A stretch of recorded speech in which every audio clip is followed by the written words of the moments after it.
we're privileged to have with us today Dr. Terry Tomirot, who's going to be talking to us about his latest book, The Dawkins Delusion. Thank you for joining us, Dr. Tomirot. It's a pleasure to speak to you again. Thank you, Richard. It's good to be here.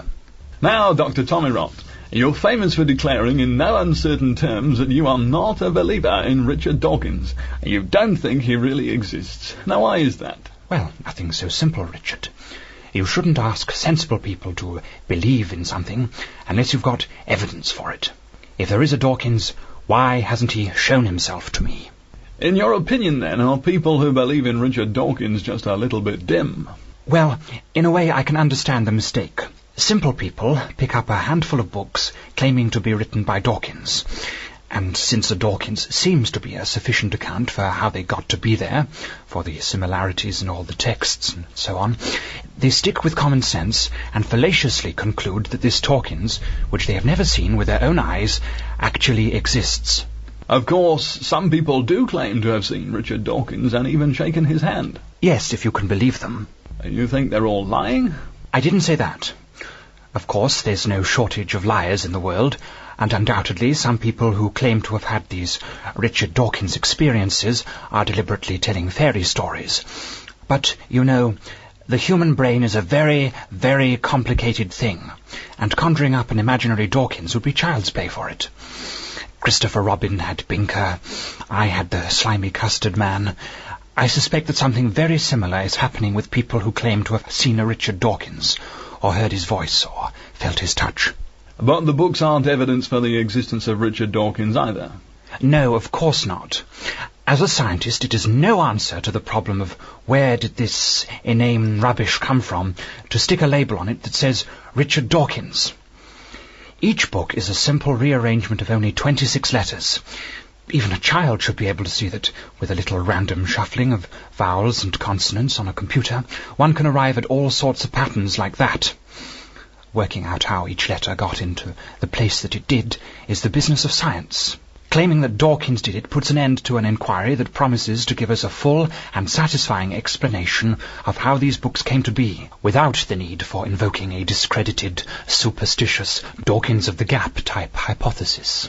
But some people might point to the fact that the letters are arranged in definite patterns, spelling out sophisticated chains of arguments, and that this is a clear mark of intelligence, not random accident. If there were some kind of intelligence behind these books, then, judging by their contents, it is obviously a pretty poor one. We would hardly have lost much worth having by not believing in Richard Dawkins, or in what his books have to say. The scientific view of the matter is beautifully simple and invigorating. The works of Richard Dawkins are nothing but a collection of fortuitously ordered A's, B's and C's, recombined from previous patterns. There is the Latin alphabet, there are the nonsense poems of Edward Lear, and there are the works of Richard Dawkins, and the one developed from the other through a series of random typing errors, though admittedly we haven't got all the details just now. You admit that science hasn't got the answers to where they come from, then? I haven't got all the answers. Science is working on it. But can you be sure that science will get all the answers? If science doesn't have the answers to where they came from, then Richard Dawkins' religion doesn't.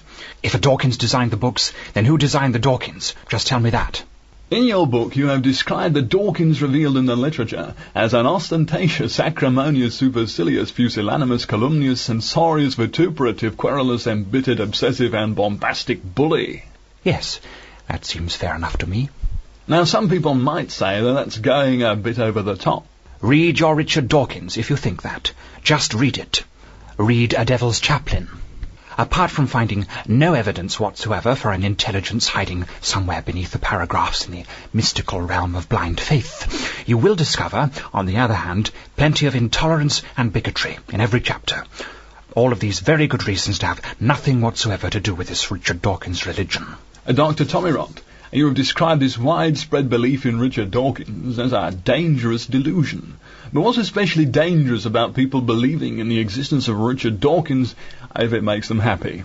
Well, for one fairly obvious reason, these people believe any book which has Dawkins' name on the cover, and these books say a lot of very silly things. Belief in Dawkins has been responsible for filling the internet with non sequiturs, caricatures, strawmen, and vitriol. Dawkins' disciples are militant. They are organized, and they're out to convert you and me. Yes, I would certainly call this a dangerous delusion. If there is a Richard Dawkins, he has a lot to answer for. In summary then, Dr. Tommy Rott, what would you say is your main objection to the Richard Dawkins belief? My main objection is simply this. People are following a delusional Dawkins who is telling them what to think and believe when they should be following me.